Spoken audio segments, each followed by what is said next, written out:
नमस्कार, आपके साथ में विजेंद्र सोलंकी। कोरोना ने आज पूरी दुनिया को चपेट में ले रखा है।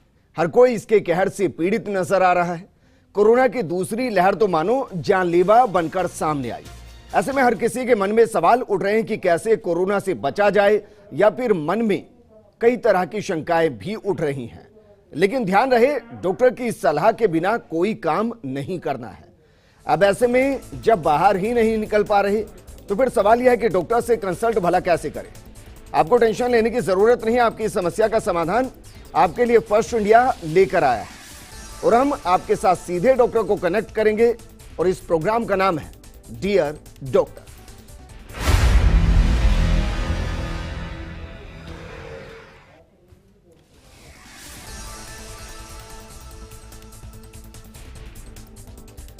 डियर डॉक्टर एक ऐसा शो जो आपको घर बैठे प्रदेश के मशहूर डॉक्टर से रूबरू करवाएगा।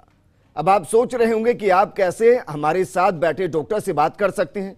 तो आपको बस एक छोटा सा काम करना है, और वो ये है कि आपको deardoctor@gmail.com यानी कि DEARDOCTORFIRST@gmail.com पर अपना सवाल, नाम और जगह लिखकर भेजना है। आपके हर सवाल को हम डॉक्टर से पूछेंगे ताकि आपके मन की हर शंका या सवाल का जवाब आपको मिल सके।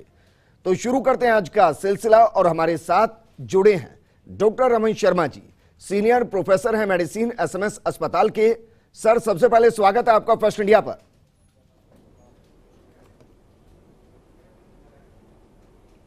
जी नमस्कार, थैंक यू। सर, सबसे पहले सवाल आपसे है कि आजकल जिस तरीके से वेदर चेंज हो रहा है, लोगों को बुखार आ रहा है, बुखार सही हो रहा है, तो ऐसे में अगर किसी को 2 दिन बुखार है, 3 दिन बुखार है और उसके बाद अगर वो सही हो रहा है तो भी क्या उसको टेस्ट कराने की जरूरत या घबराने की जरूरत नहीं है?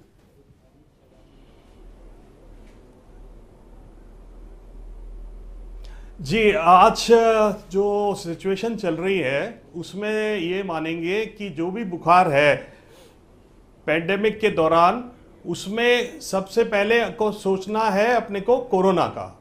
कोविड इन्फेक्शन ही सबसे इंपॉर्टेंट आज पहला डायग्नोसिस रखना पड़ेगा। तो इसलिए अपने को जरूर डॉक्टर की सलाह लेनी चाहिए और इसके बाद डॉक्टर सलाह के हिसाब से आपको टेस्ट कराना चाहिए और इलाज लेना चाहिए। भले ही वो अपने आप ठीक हो रहा हो, पर इस बार जो दूसरी लहर का जो इन्फेक्शन आया है उसमें ये खास बात प्रैक्टिकली देखने को मिली है कि ये इन्फेक्शन जो है इस बार वाला, इसमें बुखार थोड़ा लंबा चलता है और बीच में ठीक हो जाता है, फिर आ जाता है।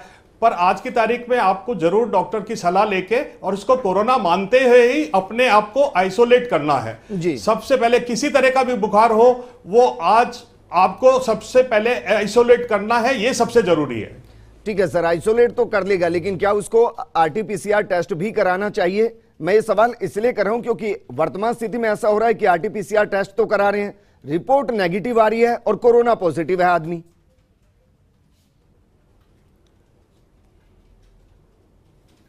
ये बिल्कुल सही कहा, ऐसा है। RT-PCR कराने से शुरू के दिनों में पॉजिटिविटी ज़्यादा रहती है। शुरू के दिनों में अगर 3 दिन में करा लिया जाए तो पॉजिटिविटी ज़्यादा रहती है। अगर 8-9 दिन बाद करा जाए फीवर आने के तो पॉजिटिविटी कम होती जाती है। अब इससे कोरोना टेस्ट कराने से फ़ायदा क्या होगा? फ़ायदा लोगों को होगा जिससे कि आप बिल्कुल कम सिम्टम में, बुखार ठीक हो गया, आपने टेस्ट नहीं कराया, आप बाहर चले गए और मास्किंग और वो सारे सोशल जो डिस्टेंसिंग वगैरह नहीं मेंटेन किया तो इससे दूसरों को फैलेगा जी। इस बार ये देखा गया है कि एक घर में अगर 4 आदमी हैं या 5 आदमी हैं, 5 फैमिली मेंबर्स हैं, तो एक जना सबों को इन्फेक्ट कर रहा है। ये काफी इन्फेक्शियस पोटेंशियल रखता है ये वायरस इस बार वाला। तो इसलिए लोगों को बचाने के लिए, घर वालों को बचाने के लिए, दूसरे स्वस्थ लोग इसकी चपेट में ना आए, तो टेस्ट करा लेना चाहिए जरूर। लेकिन सर, टेस्ट तो नेगेटिव आता है और आप कह रहे हैं कि 7-8 दिन के बाद ये पकड़ में नहीं आता है। मेरा सवाल यह है कि ऐसे केसेस राजस्थान में आए जहां तीसरे चौथे दिन तो पूरे लंग्स ही डैमेज हो गए, जान चली गई पेशेंट की।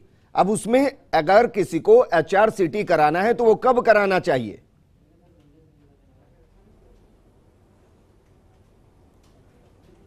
देखिए, HRCT जो एक है, अगर आपको लग रहा है कि RT-PCR आपने करा लिया, वो नेगेटिव है, फिर भी सिम्टम्स बने हुए हैं, बुखार ज़्यादा चले जा रहा है 5 दिन से ज़्यादा, खांसी खूब तेज आ रही है, सांस फूल रहा है, तो जाके जरूर ये जो है HRCT चेस्ट करा लेना चाहिए। उसमें ग्रेडिंग हो जाती है माइल्ड, मॉडरेट और सीवियर अकॉर्डिंग टू वो उसमें जो निमोनिया कितना फैला हुआ है दोनों तरफ का, उसके हिसाब से ग्रेडिंग होती है और उसके हिसाब से इलाज होता है। जी सर, शुरुआती वक्त में क्या मुमकिन है कि कोरोना पॉजिटिव हो, उसका RT-PCR भी नेगेटिव आ जाए और HRCT में भी कुछ पकड़ में ना आए? ये मुमकिन है?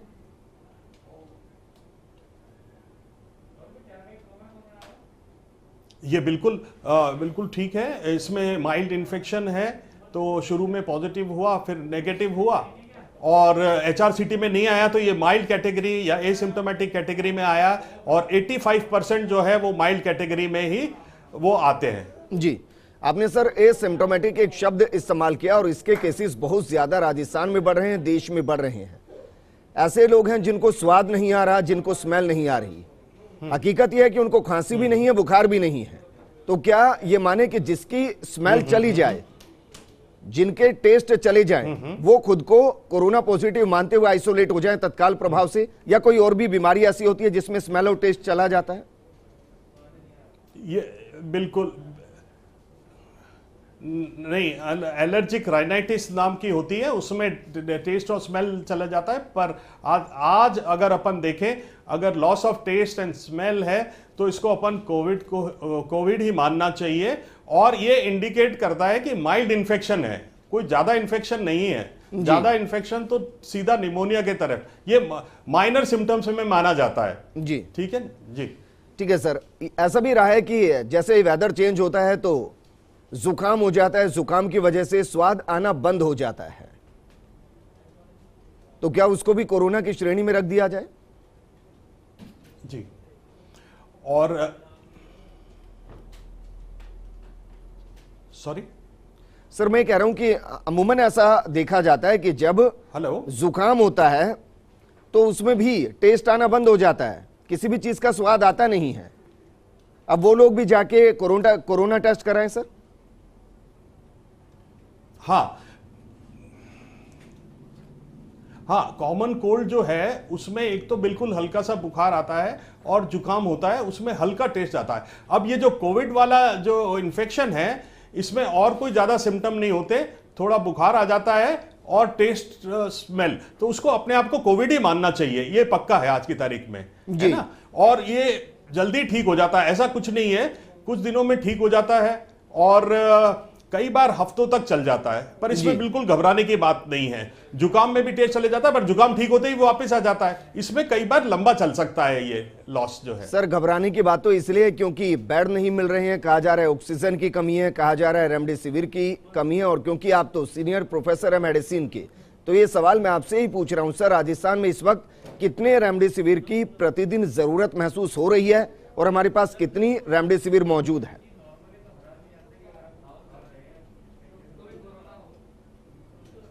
देखिए, ये लोड फैक्टर जो है इसको निकालना बहुत मुश्किल होता है कि एक दिन में कितने रेमडेसिविर की जरूरत है, क्योंकि जितनी सप्लाई जो हो रही है उससे कहीं ज्यादा। सपोज अगर सप्लाई हो रही है 100 वायल किसी हॉस्पिटल में, तो हो सकता है वहां 5 गुना ज्यादा जरूरत हो। तो पूरा लोड फैक्टर जो निकालना है वो अलग बात होती है, उसमें कैलकुलेशन किया जाता है, महीने भर का लोड निकाला जाता है, उसका फॉर्मूला तैयार किया जाता है, पर इसकी सप्लाई पीछे से नहीं हो पा रही, प्रॉब्लम सबसे बड़ी बात है। और रेमडेसिविर के बारे में मैं बताऊं कि बहुत ही स्पेसिफिक दवाई है, पर वो तभी यूज करनी चाहिए जब मरीज इनिशियली 7 to 9 डेज के अंदर अंदर आता हो और उसमें मॉडरेट डिग्री हो, उसका ऑक्सीजन डाउन हो रहा हो। ऐसे नहीं कि एक दिन का बुखार हुआ, 2 दिन का बुखार हुआ, गला खराब हुआ और आपने रेमडेसिविर दी। रेमडेसिविर कोई जीवन रक्षक दवाई नहीं है जी। रेमडेसिविर वो जो हॉस्पिटल स्टे है उसको थोड़ा कम कर देती है, तो इसको बहुत टाइमली दिया जाता है, right medicine at the right time, ये प्रिंसिपल है कोविड का। सर, ये कहा जा रहा था 2020 में कि जितने केसेस सामने आ रहे हैं उसमें से सिर्फ 10% के आसपास को ही ऑक्सीजन की जरूरत है, लेकिन आज मैं एक रिपोर्ट पढ़ रहा था, उसमें कहा जा रहा था कि वर्तमान में जितने केसेस सामने आ रहे हैं उनमें ये परसेंटेज 30 से 40% है जिनको ऑक्सीजन की जरूरत है। क्या ये सही है?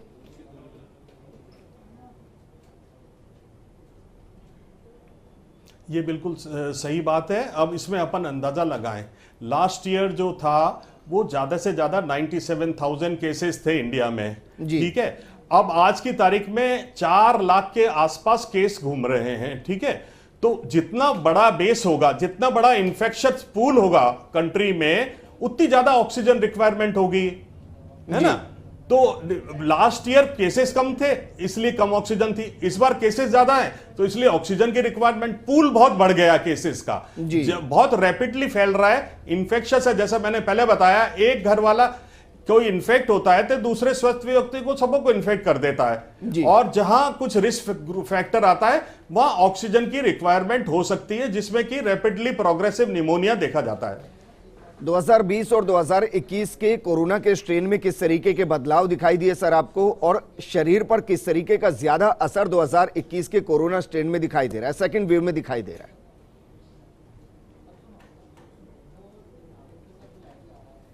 देखिए, बीच में कुछ महीनों के लिए अक्टूबर नवंबर में थोड़ा कम हुआ था, उसके बाद दिसंबर जनवरी थोड़ा कम रहा 2021, और उसके बाद क्या हुआ कि एकदम कॉम्प्लिसेंट हो गए लोग, और ये सोचा कि नहीं नहीं इंडिया में तो ये होगा नहीं, और फिर अपन ने देखा कि लास्ट फ्यू मंथ्स, 1-2 महीने से इतना ज्यादा बढ़ गया है, अप्रैल के महीने में तो बहुत ही ज्यादा बढ़ गया है जी। तो इसमें क्या चेंज हुआ है कि ये बहुत ज्यादा इन्फेक्ट कर रहा है, इसकी इन्फेक्टिविटी पोटेंशियल पहले वाले की करीब 10-20% थी, तो इसकी 50 से 70% है इन्फेक्टिविटी पोटेंशियल, तो जल्दी से जल्दी लोगों को ये चपेटे में लेते जा रहा है।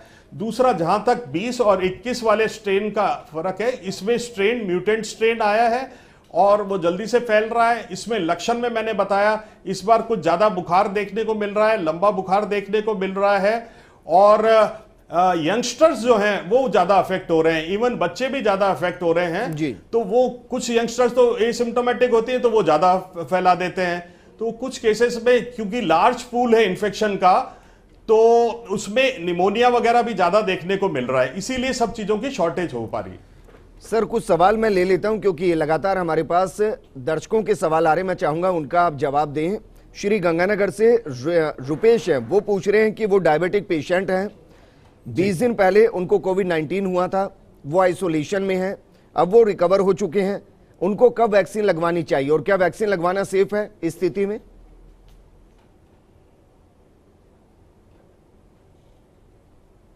जी, जब वो नेगेटिव आ गए हों या बिल्कुल कोविड ठीक हो गया हो, उसके 2 या 3 हफ्ते बाद वैक्सीन लगवा सकते हैं जी, उससे कोई दिक्कत नहीं होगी सर?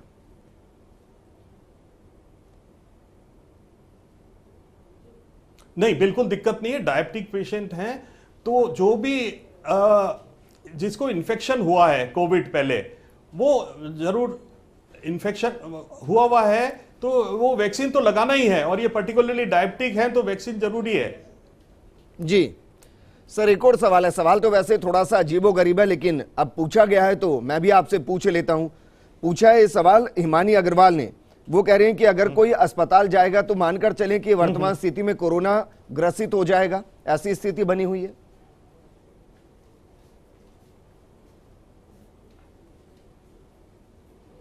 देखिए, ये सही सवाल है इन्होंने उठाया है, क्योंकि अभी अस्पतालों के संसाधन बहुत लिमिटेशन हो रहे हैं, ऑक्सीजन की कमी है, जगह जगह कोविड पॉजिटिव निकल आ रहे हैं, चाहे वो निमोनिया करके आ रहा हो चाहे दूसरा बुखार करके आ रहा हो, तो इन्फेक्शन के चांसेस, दूसरे जो मरीज हैं अभी प्रायोरिटी पे नहीं आ रहे हैं, ज़्यादातर जो मरीज हैं अस्पतालों में कोरोना के ही आ रहे हैं जी।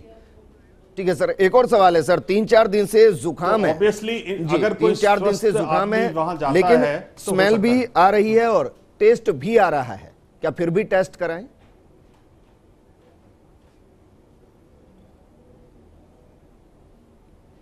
हाँ, जुकाम है, बुखार है तो जरूर टेस्ट कराना चाहिए। ये नहीं, टेस्ट का जो वो है अफेक्शन, वो करीब 10 से 20% में होता है, इतना ज्यादा में नहीं होता। ये टेस्ट को नहीं ले सकते कि उसमें होता ही होता है 100% में। तो जुकाम, थोड़ी खांसी या हल्का बुखार हो तो जरूर करना चाहिए। एक दिन आप इंतजार कर सकते हैं कि जुकाम अपने आप ठीक हो गया हो, पर फिर भी जैसा मैंने पहले भी बताया कि इस तरह का कोई यूआरआई सिम्टम हो, ILI influenza like symptom infection का हो, तो उसको अपने आप को आइसोलेट कर लेना चाहिए लोगों को बचाने के लिए। सर एक और सवाल दरअसल लक्ष्मण राम ने पूछा है, और सवाल ये पूछा है कि अगर किसी ने पहली डोज लगवा ली है और किसी वजह से दूसरी डोज वो नहीं लगवा पा रहा वैक्सीन की, तो क्या असर पड़ेगा या पहली डोज बेकार गई?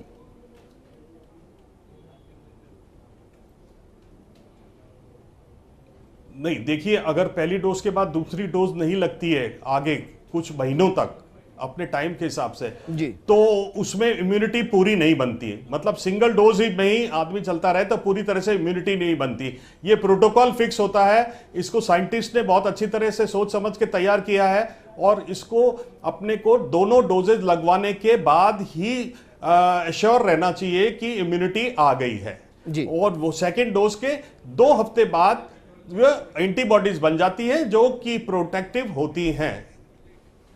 जी, अब सर सवाल किया है तुषार जिंदल ने, वो इस कह रहे हैं दौरान कि क्या करना जी, चाहिए इवन आफ्टर वैक्सीनेशन करने के। सर बात पूरी कीजिए प्लीज।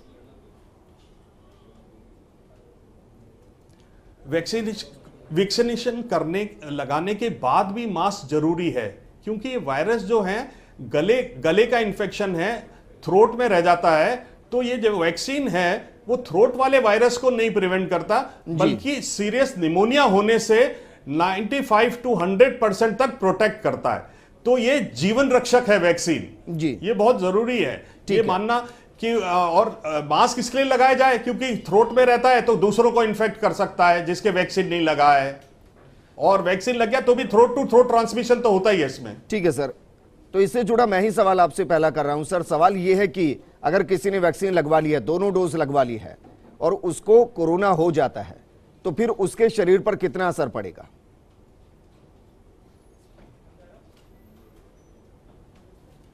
देखिए, बहुत वो माइल्ड इन्फेक्शन से ही लिमिट रह जाता है, लिमिटेड होगा, उसमें कोई घबराने की बात नहीं है। ज्यादातर केसेस रिकवर हो जाते हैं, ज्यादातर जी, कोई परेशानी की बात नहीं है वैक्सीन जब भी बना है।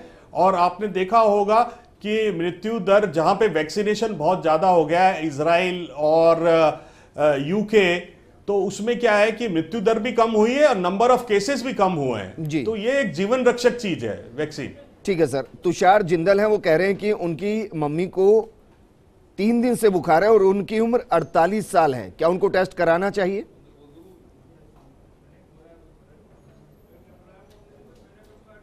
बिल्कुल जरूर कराना चाहिए, बिल्कुल, उसमें कोई दो राय नहीं है। जी सर, सवाल किया है कमलेश ने, वो कह रहे हैं कि कोरोना में वायरल भी बढ़ रहा है। हमारे घर में किसी को मलेरिया जैसे लक्षण का बुखार हुआ है, पेट में एसिडिटी और पेट खराब हुआ है, क्या कोरोना की जांच कराएं या फिर इसका इलाज बताएं? डॉक्टर से चेक कराएं, केवल दवाई ही दी है जिसकी वजह से पेट में प्रॉब्लम आई है। नहीं, देखिए, हाँ, दवाई की वजह से पेट में तो प्रॉब्लम आ सकती है, पर जो मलेरिया के लिए भी टेस्ट कराया जाता है, और मलेरिया अगर सस्पिशन है, जो कि अभी कम ही संभावना होती है, तो उसके लिए भी ब्लड रिपोर्ट में आ जाता है। और कोविड का भी जरूर कराना चाहिए टेस्ट, क्योंकि कोविड का जो है इस बार प्रेजेंटेशन जो है पेट दर्द करके, डायरिया करके, उल्टी करके, हेडेक करके, और बुखार तो है ही है, वो करके आ रहा है, तो इसलिए कराना चाहिए। ठीक है, क्योंकि आप हमारे साथ जुड़े हैं इसलिए कुछ डॉक्टर भी सवाल कर रहे हैं हमसे। डॉक्टर KL भारद्वाज जी हैं जयपुर से, वो सवाल कर रहे हैं कि वायरल फीवर और कोविड को किस तरीके से डिफरेंशिएट किया जाए वर्तमान स्थिति में।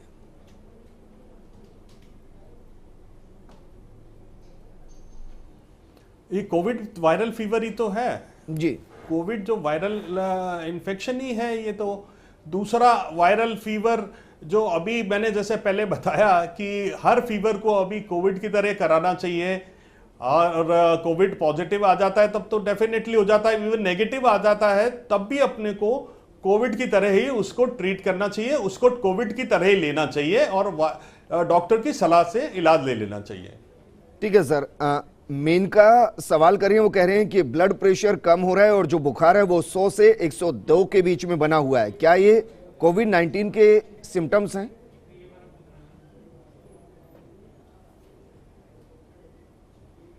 हाँ, ब्लड प्रेशर लो होना, तुरंत डॉक्टर से सलाह कर लेनी चाहिए आपको। जी बिल्कुल। सर, सवाल किया है और सवाल ये है दरअसल कि मां बच्चे को दूध पिलाती है और बच्चा 9 महीने का है, क्या मां को वैक्सीन की डोज लेनी चाहिए?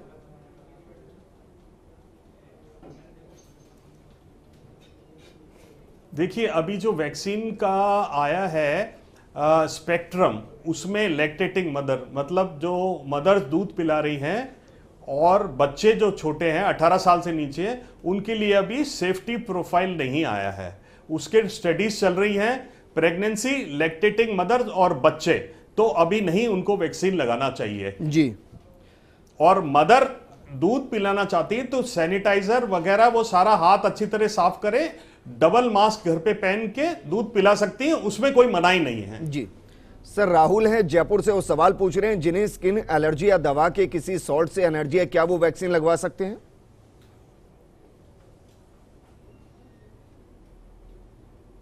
जी देखिए, 2 तरह की एलर्जी होती है, एक तो फूड एलर्जी और एक दवा की एलर्जी। तो वैक्सीन में जो कॉन्ट्राइंडिकेशन है, पहली डोज में अगर कोई सिवियर रिएक्शन हुआ है तो उसको सेकेंड डोज नहीं लगानी चाहिए। वो भी सिवियर रिएक्शन मतलब उसका बीपी लो हो गया हो और उसको सपोर्ट की जरूरत हो, दवाइयों की जरूरत हो। तो फूड एलर्जी और डस्ट एलर्जी और दूसरी एलर्जी कोई कॉन्ट्राइंडिकेशन नहीं है, उसमें वैक्सीन लगाना ही चाहिए। ठीक है सर, सवाल लक्ष्मण राम कर रहे हैं, सवाल ये कर रहे हैं कि बाईपास सर्जरी हुई है, क्या वो वैक्सीन लगवा सकते हैं?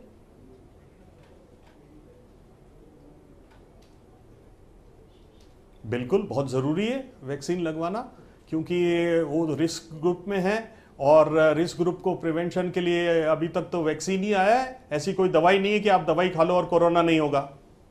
जी सर, सवाल क्या है, विक्रम सिंह है कुचामन सिटी से, वो कह रहे हैं कि किसी को कोरोना का पता करना है तो अपनी सांस को कितनी देर तक रोक कर रखे जिससे पता लग जाए कि वो कोरोना पॉजिटिव है?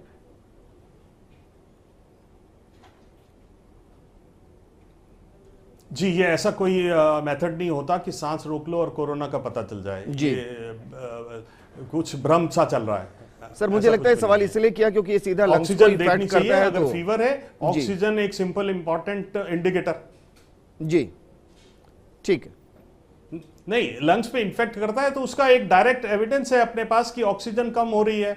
और जहां तक ऑक्सीजन कम नहीं हो रही है, नॉर्मल ऑक्सीजन है, तो इसका मतलब बहुत ज्यादा लंग्स अफेक्टेड नहीं है, वो माइल्ड कैटेगरी का है। जी ठीक है, ठीक है। मॉडरेट, ये माइल्ड, मॉडरेट और सीवियर जो कैटेगराइजेशन हुआ है वो सिर्फ ऑक्सीजन के बेसिस पे हुआ है। ये नहीं कि सांस में रोक पा रहा हो तो उसकी वजह से माइल्ड हो गया, या इतने मिनट रोक पाया तो मॉडरेट हो गया, या नहीं रोक पाया तो सीवियर हो गया, ऐसा कुछ भी नहीं है। ठीक है सर, सवाल यह है कि जिनके खून पतला करने की दवाएं चल रही हैं, क्या वो भी वैक्सीन लगवा सकते हैं?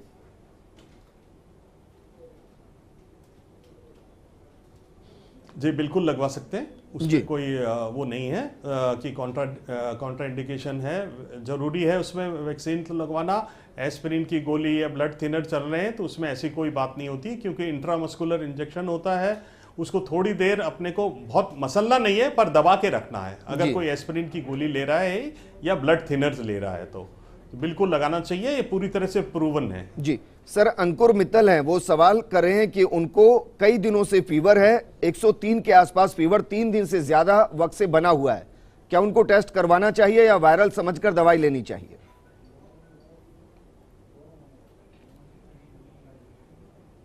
नहीं, इसको जरूरी है टेस्ट कराना, क्योंकि हाई ग्रेड फीवर है जी। और डॉक्टर की सलाह के हिसाब से करें। सिर्फ ये नहीं कि घर पे गोली लेके, आप जरूर सलाह करें। जी सर, सवाल है नरेंद्र हैं, वो पूछ रहे हैं कि ऑक्सीजन कम हो रही है, इसका पता कैसे चलेगा? शरीर में कोई हलचल होती है?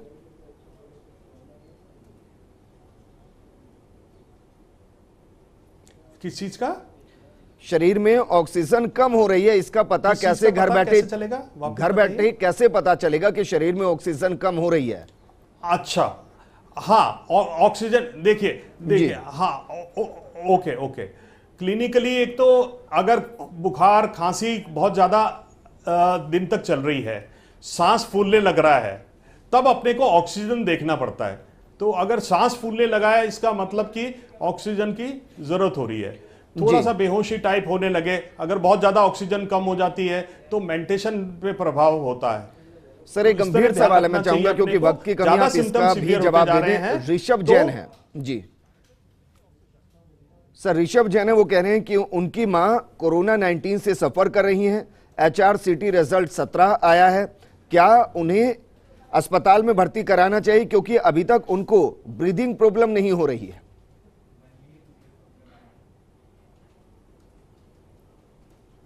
अच्छा, अगर ऑक्सीजन बिल्कुल ठीक है तो आप घर पे इलाज ले सकते हैं डॉक्टर की सलाह से जी। सबसे इंपॉर्टेंट चीज यही है कि ऑक्सीजन कम है, तभी आजकल हॉस्पिटलाइजेशन का इंडिकेशन माना जा रहा है।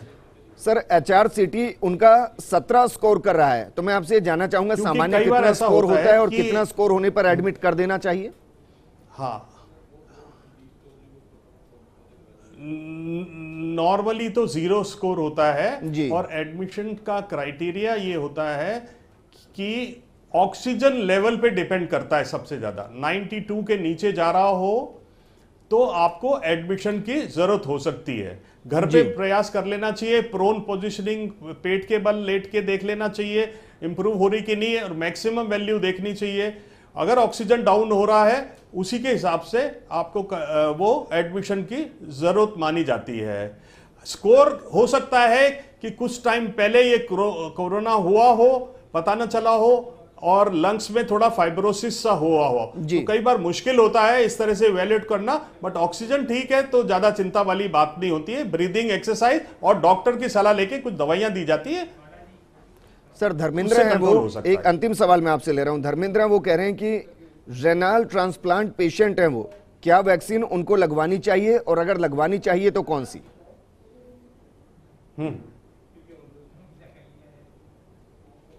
देखिए, रीनल ट्रांसप्लांट पेशेंट्स को डेफिनेटली वो एक रिस्क ग्रुप में आते हैं और उनको वैक्सीन लगवानी चाहिए, उसमें कोई मनाही नहीं है। और अभी तक तो दोनों वैक्सीन आई हैं, कोवैक्सीन और कोविशील्ड। इसमें आप पिक एंड चूज ना करें, दोनों बराबरी की वैक्सीन है, जो भी मिले आपको लगवा लें। सीढ़ियां चढ़ने पर सांस फूल रही है सर, क्या टेस्ट करवाना चाहिए? ये भी सवाल आया है और ये SS भाटी जी ने पूछा है।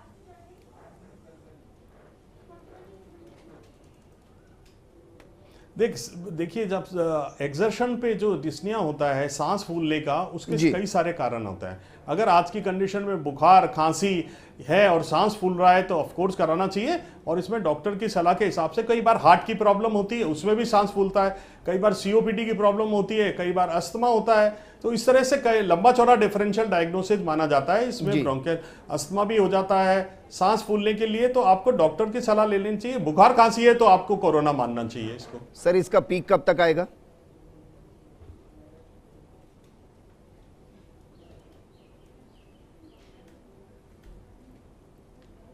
कोरोना का पीक कब तक आ सकता है सर? हर कोरोना का पीक, ये तो कहना बहुत ही मुश्किल होगा। अभी ऐसे सारे मैथमेटिकल मॉडल्स तो फेल हो चुके हैं जी, और इसके बारे में कमेंट करना बहुत ही मुश्किल होगा। अभी तो जो पीक आ रहा है उसमें अपने को बहुत इंपॉर्टेंटली सारी सावधानियां बरतनी है। ये मैं बताना चाहूंगा कि सेल्फ इम्पोज लॉकडाउन कर लें, आपको अपने आप को घरों में बंद कर लें। सेल्फ इम्पोज लॉकडाउन ही एक आंसर है। और बाहर जाएं तो मास्क पहने, एक या डबल मास्क पहने, यही इसका इलाज है अभी। रमन शर्मा जी बहुत बहुत शुक्रिया सर, आपने सभी सवालों के जवाब दिए। मुझे लगता है आपके जरिए जो भी घर पर बैठकर परेशान हो रहे होंगे या जिनके जहन में कंफ्यूजन होगी बीमारी को लेकर, बुखार को लेकर, जुकाम को लेकर, उनकी समस्याएं दूर हो गई होंगी। हम हर दिन 3:30 बजे डियर डॉक्टर प्रोग्राम इसलिए करते हैं ताकि आपको घर बैठे इस कोरोना काल में एक्सपर्ट के सजेशन मिल सके। आप हमारी मेल आईडी पर सवाल करते रहिए, हम उनके जवाब आपको कल इसी प्रोग्राम के जरिए देंगे। नमस्कार।